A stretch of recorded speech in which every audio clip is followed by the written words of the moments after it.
Guys, welcome back to the channel. My name is Daniel from Woodworking with Dash, and today we're going to do part 2 of our 2-part series of how to make a 8-piece dinner setting.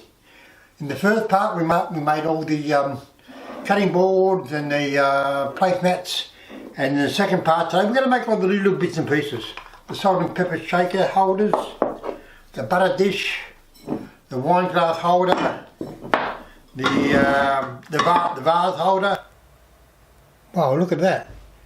The table setting with placemats, coasters, vase holders and wine glass holders, cutting boards, a complete dinner setting. Come on, great, didn't it?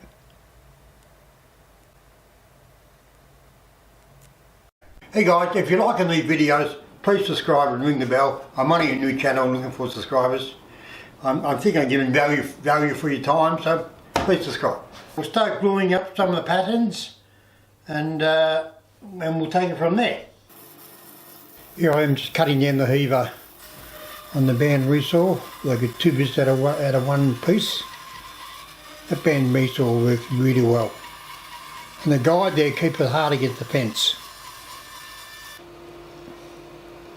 And through the thickness they go. Got a helical head in the thicknesser, worked great.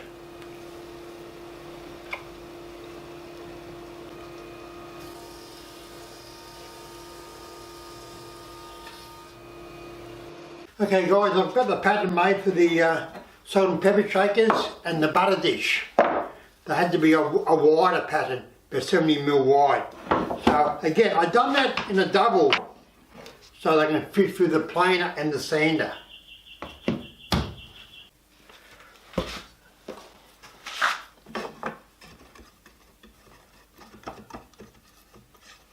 Be good to me. Be good. Okay, just gluing up the big bulky bit of timber for the salt and pepper shakers. The pattern glued up and out of the presses now. I've got the big block of pattern material that we're going to use for the salt and pepper shakers. So I'll just cut that out of there. We'll be using for the butter dish. And we just cut it out of there. I already had the other half of the coasters that we can make for the wine glass holder. So that's that one. And this is the pattern material and the end for the vase holder, which is just a normal box, basically.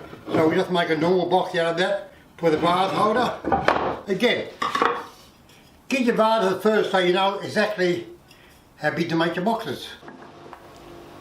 Okay, over the buzzer now, cleaning up an edge. I've got a helical head in the buzzer too.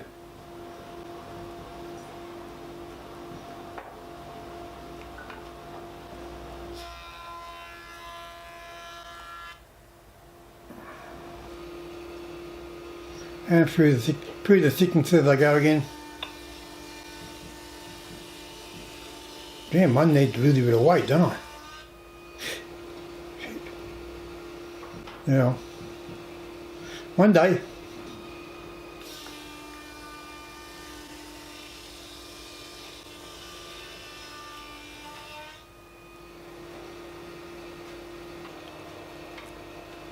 Alright, here we go again, through the thickness there.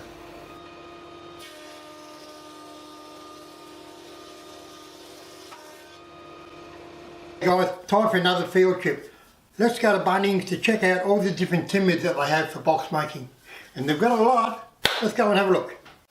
Hey guys, today we're outside the big box store. We're going to go inside and check out a lot of the timbers that they have for box making. They have some great panels in there.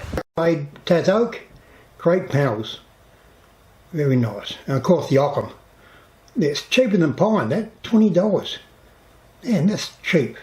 $40 for the 600 wide panel.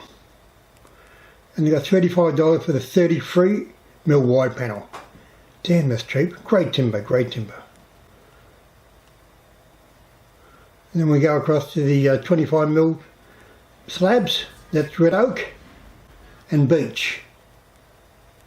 Mate, you can do a lot of woodwork with those slabs. I like them. And of course, the centre. Look at the grain in that. Great. And there are all the 18mm panels in all various sizes and all various species that you can get. So they've got a great range of Bunnings. I like them a lot. They're very good for the trade, I think. And that's out in the yards, the spotted gum and the Kari, which is stained red. So yeah, they're all the decking timbers. And you can use them for box making too, and they're great. They're all your mouldings and all your small pieces that you need. So they've got it all. As I said, if it wasn't for Bunnings, we wouldn't have all these different species. Okay guys, I hope you liked your trip to Bunnings to see all the different timbers that they have for box making, and they have a lot. You know, look at the teak, that's magnificent, isn't it? And you couldn't get teak anywhere else, you'd be paying a fortune for it.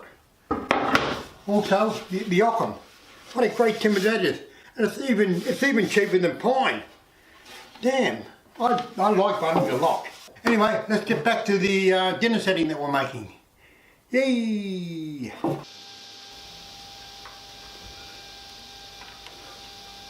Okay, just grooving for the bottom now, the vase holders. Got a different shirt on. Must be another day. And cutting the long mitre.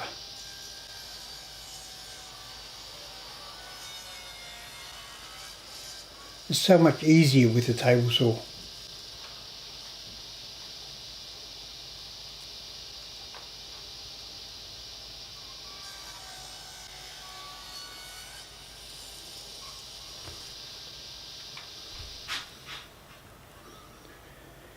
Yeah, flipping it over, ready to put the vase holder together, just like a normal box it is.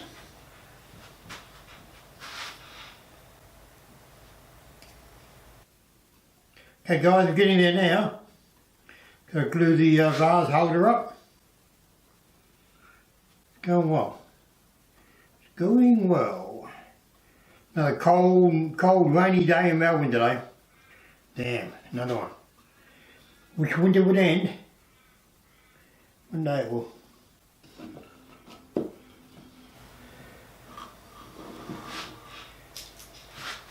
Okay, just folding the vase holder up like a piano accordion, as I say. So easy with the masking tape method.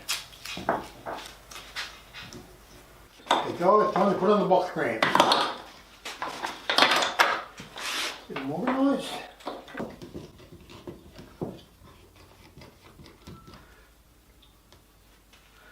Okay, there it is. Guys, we've got the vase holder with your clamps, just waiting to dry, and then we'll put the splines in, that's fine. And the next one we'll work on is the big block of timber that we glued up for the salt and pepper holder. We'll do that next, and the other end's going to go for the butter dish, and we'll do that next too. So that's the next thing we're going to be working on. So we're getting there now. Cool. Alright, we'll do that next.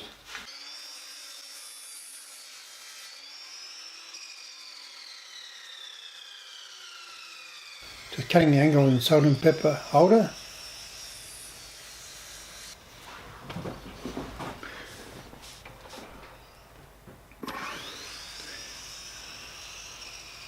And just cutting the little angle on the side of each end. And drilling the holes.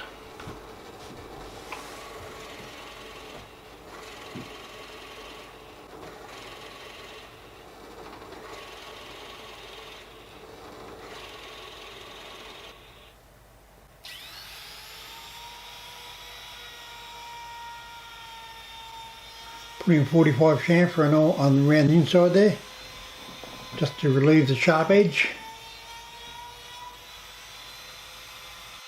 Okay guys, the salt and pepper shaker holder all finished, just needs to be sanded up and polished now. Drew the holes, done the 45 chamfer from the top. Yeah, so it's all done, all finished. So now we can work on the butter dish. That's the next one we're going to work on. Okay, just cutting the end of the butter dish now.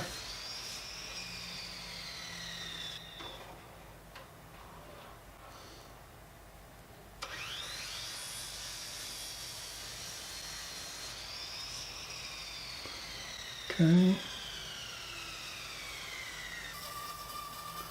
And we're just cutting the skull shape out of the butter dish with a band resaw. The blade was a bit wide for doing this, but I got through it alright. Had to do it from each end. Gluing the wings on now for the butter dish. Cutting the shape after they're all glued on. It's easier to do it then.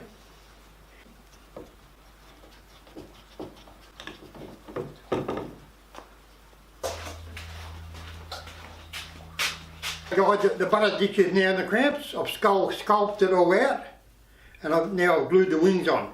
And after it's all dry, I'll recut the angle on the side so it's nice and flush. And then I'll put a curve on the top. Cool, that's all done. Waiting to dry. The salt and pepper shakers holder's all done. So the only thing we've got to do now is the wine glass holder, which we will cut out, sand up, and drill the holes in. And then we're almost done. Cool. Okay, cutting out the rough shape on the small bandsaw now.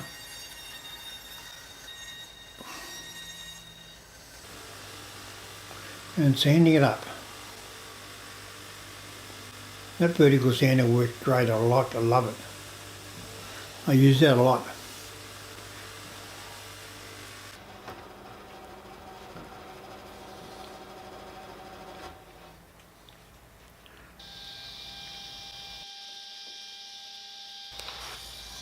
Cutting the splines. Hey guys, we're getting there now. I put the splines in the vase holder. Just going to cut them now, and then we'll put a 45-degree chamfer on all the edges. Then we'll sand and polish that. The butter dish can come out of the cramps now. So all we're going to do is to recut the angles, and then cut a nice curve on the top, and then that will be ready for oiling. But anything that touches food, it's got to be oiled, not polished. Okay, cutting the splines now. It's a Japanese pull saw.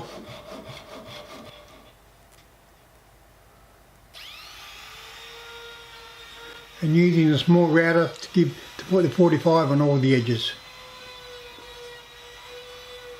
Easy as.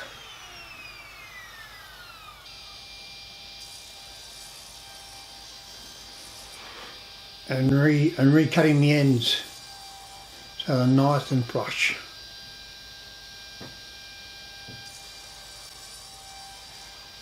Hey guys, ready to sand and polish. The salt and pepper shaker all finished, that will be polished. The wine glass holder, that will be polished too. Same with the vase holder. Come on, great, didn't it? The vase holder, I like it. And the butter dish will be oiled. There's a touch of food. Okay guys, let's do that. We'll sand and we'll polish.